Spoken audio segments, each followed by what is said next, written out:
வணக்கம்ங்க ராஜேஸ்வரி. அதாவது கர்நாடக மாநிலம் கொடகு மாவட்டம் மடிக்கேரியில் தான் இந்த சம்பவம் நடந்துள்ளது. அதாவது பிரபல சர்வதேச இந்த கஞ்சா கடத்தல் கும்பலை பிடித்து விட்டதாக இன்றைய தினம் செய்தியாளர்களுக்கு அளித்த பேட்டியின் போது கொடகு மாவட்ட காவல்துறை கண்காணிப்பாளர் ராமராஜ் தெளிவாக அந்த கருத்துக்களை நம்மிடம் தெரிவித்தார். அதாவது தாய்லாந்து நாட்டிலிருந்து அந்த விலை உயர்ந்த, அதாவது ஹைட்ரோ காஞ்சா எனப்படும் விலை உயர்ந்த கஞ்சா, இது குளிரூட்டப்பட்ட அறையில் விளைவிக்கக்கூடிய இந்த கஞ்சா 1 கிலோ 1 கோடி ரூபாய் விலையாகும்.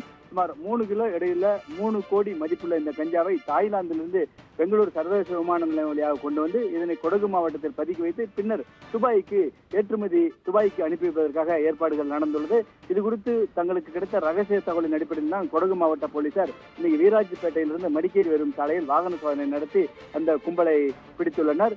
இவர்கள் பிடித்து விசாரணை மேற்கொண்ட போது இவர்கள் பிரபல சர்வதேச இந்த கஞ்சா கடத்தல் கும்பல் என தெரிய வந்துள்ளது.